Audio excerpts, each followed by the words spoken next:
किसी की गरीबी का मजाक ना उड़ाना, किसी की गरीबी पर हंसना मत, किसी की मजबूरी पर भी मत हंसना, क्योंकि यदि आप हंसे तो जो मजबूरी आज उसके सामने है, कल वो मजबूरी आपके सामने आकर खड़ी हो जाएगी। जो हालात उसके हैं वो हालात आपके बनने में देर नहीं लगेगी। मैंने रंक को राजा होते देखा है और राजा को रंक होते देखा है। ये उम्र ना अनुभव सीखने की उम्र है। स्कूल कॉलेज से ज्यादा हम लोगों ने जीवन के अनुभव में सीखा है। जो हमारा जीवन सिखा सकता है वो कोई यूनिवर्सिटी नहीं सिखा सकती। जो हालात सिखा सकते हैं, जो गरीबी सबक देती है ना मेरी माँ, वो कोई कॉलेज नहीं सिखा सकता, कोई प्रोफेसर नहीं पढ़ा सकता। जो गरीबी पढ़ा देती है, हाँ या ना? इसलिए ईश्वर ने यह गरीबी बनाई है। समय तो सबका बदलता है। राम अयोध्या के राजमहलों में रहने वाले, पर समय बदला तो नंगे पांव जंगल जाना पड़ा। गुलाब की पंखुड़ियों पर चलने वाली माता सीता, समय बदला तो जंगल की लकड़ियों को काटना पड़ा। लव कुश को अकेले पाल पोस कर बड़ा करना पड़ा। हालात क्या नहीं कराते, मजबूरी क्या नहीं कराती, समय क्या नहीं कराता। इसलिए समय का दुरुपयोग ना करो, सीखो। हर दिन हमें कुछ सीखना चाहिए, हर समय हमें सीखते रहना चाहिए, लोगों का अनुभव लेते रहना चाहिए। एक उम्र का अनुभव होता है साहब। जो ज्ञान 40 साल के आदमी को है, वो ज्ञान 20 साल 25 साल के लड़के को हो ही नहीं सकता, वो कितना भी पढ़ ले। मैं अनुभव की बात कर रहा हूं, डिग्रियों की नहीं। कि अनुभव जो है वो एक टाइम के साथ आता है, एक समय के साथ आता है। और अनुभवी व्यक्ति सब नहीं होते। याद रखना, उम्र बढ़ना अलग है और अनुभव बढ़ना अलग है। जरूरी नहीं है कि आपकी उम्र बढ़ रही है तो अनुभव बढ़े। कुछ लोगों की उम्र तो बढ़ती है, अनुभव नहीं बढ़ता। अनुभव किनका बढ़ता है? जो हर हालात से गुजरते हैं, जो हालातों से गुजरे ही नहीं, उनका अनुभव तो जो 2015 में था वही 2024 में है।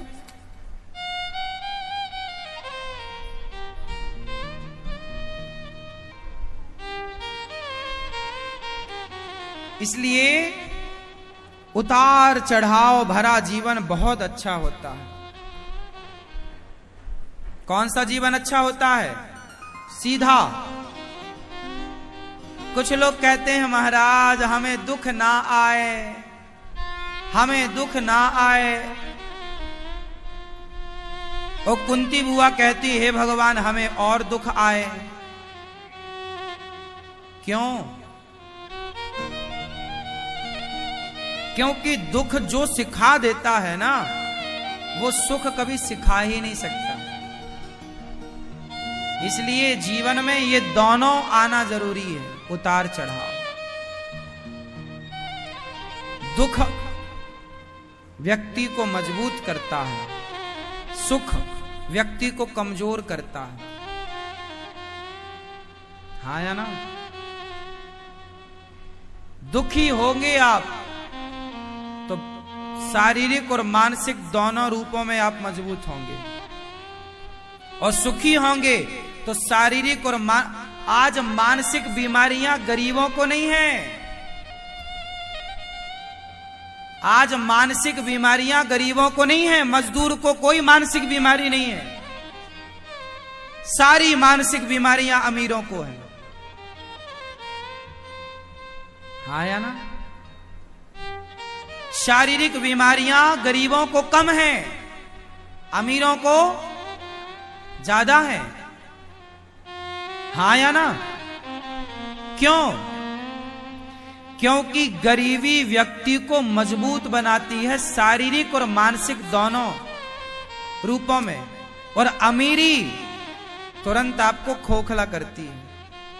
ये बड़े बड़े महलों के बड़े बड़े हाथी सब देखने के हैं, आदमी अंदर से खोखला है। बाहर से बड़ा महल है, बड़ी गाड़ी है, अंदर झांक कर देखो सब खोखला है, दिखावा है। ये जिस गाड़ी पे ये घूम रहा है ना, ये बैंक के कर्जे में है, पागल बना रहा है। इतना बड़ा बंगला बनाया है, लोन लिया है, चुका चुका के मर रहा है। अब वो तो रो नहीं रहा किसी के सामने, नहीं तो लोग कहेंगे वाह ऐसे रो रहे हो, तो वो आंसू भी पी रहा है। अब चुकाया जा नहीं रहा है, बैंक बाद में क्या करती है, नीलाम करती है। कहावत है ना, कर्जा लेके घी पीना। कुछ लोग कर्जा लेके घी पीते हैं, समझदार नहीं है वो जो कर्जे का घी पिए। बड़े बुजुर्गों ने कहावत कही है, जितना पांव है उतनी चादर, जितनी चादर है उतना पांव पसारो। यदि जरूरत से ज्यादा पांव पसारोगे तो चादर के बाहर जाएगा। कर्जे में डूबोगे, मानसिक तनाव बढ़ेगा, डिप्रेशन बढ़ेगा, और आपका शरीर खराब होगा डिप्रेशन से, मानसिक तनाव से। कोई इलाज नहीं होगा फिर।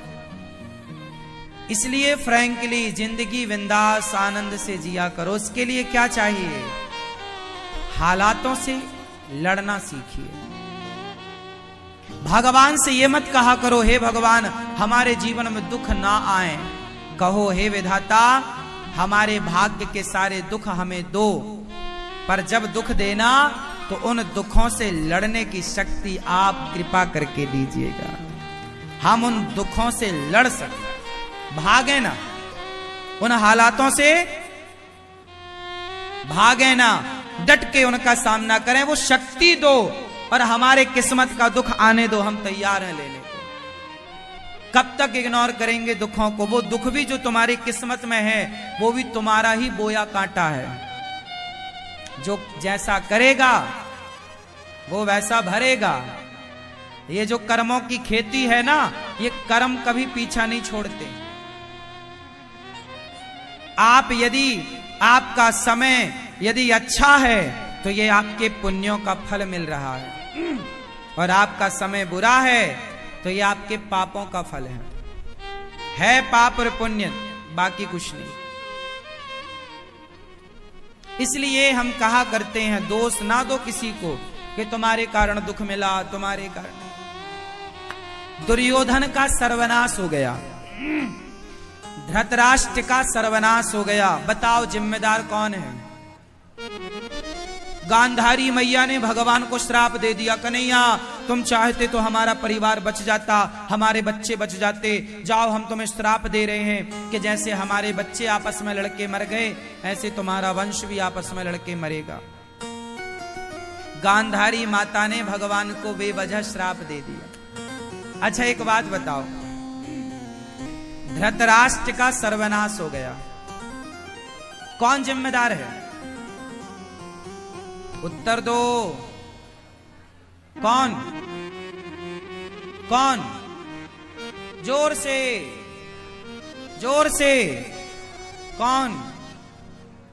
खुद धृतराष्ट्र। क्यों?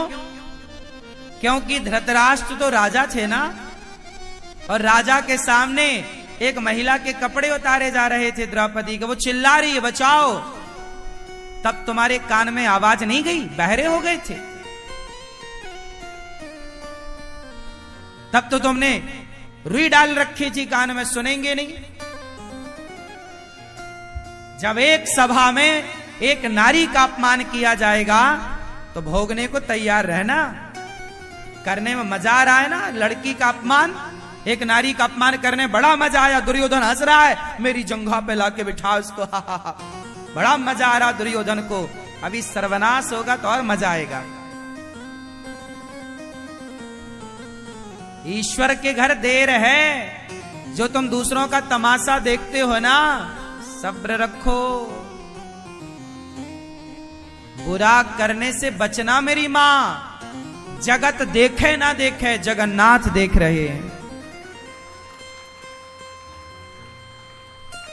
देर लगेगी, 14 साल लग गए, 15 वर्ष लग गए दुर्योधन के सर्वनाश होने में, पर हुआ। द्रौपदी की साड़ी जिस दिन उतारी गई, उस दिन से, उस तारीख से 15 वर्ष के अंदर दुर्योधन का सर्वनाश हो गया।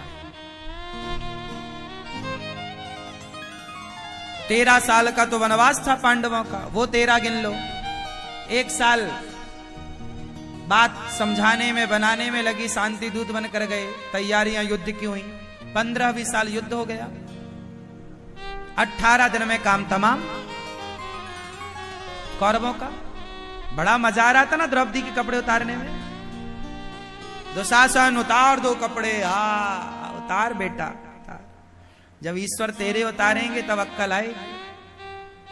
ये इतिहास के पन्ने पूजा करने को नहीं है, जो तुम महाभारत और गीता की पूजा करती हो मेरी मां।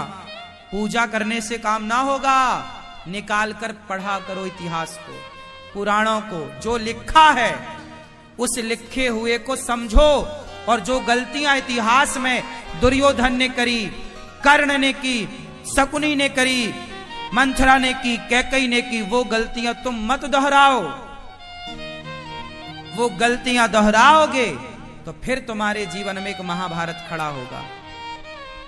ये इतिहास सबक है, सिखा रहा है, गलती ना करना।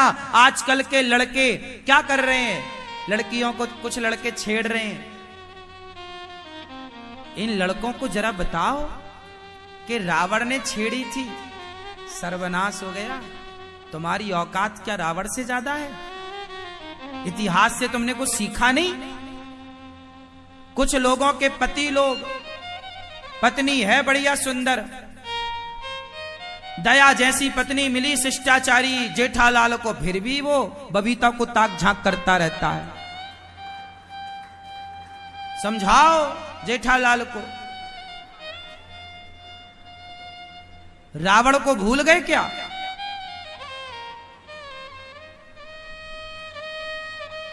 जो अपनी पत्नी को छोड़कर दूसरी की औरत ताक झांक करे, ऐसे लोगों को रावण के बारे में सुनना चाहिए कि रावण भी अपनी मंदोदरी को छोड़कर और पराई औरत को उठा के ले आया। ये इतिहास काहे पढ़ने के लिए है क्या? पूजा करने के लिए है क्या? अरे समझने के लिए है कि भाई जो गलती रावण ने करी वो हम ना करें, जो गलती दुर्योधन ने करी वो हम ना करें, जो गलती कैकेयी ने की, अपनों की बात नहीं मानी, खुद के पति की बात नहीं मान रही कैकेयी, और मंथरा की बात मान रही है। जो स्त्रियां अपने पति की बात ना मानकर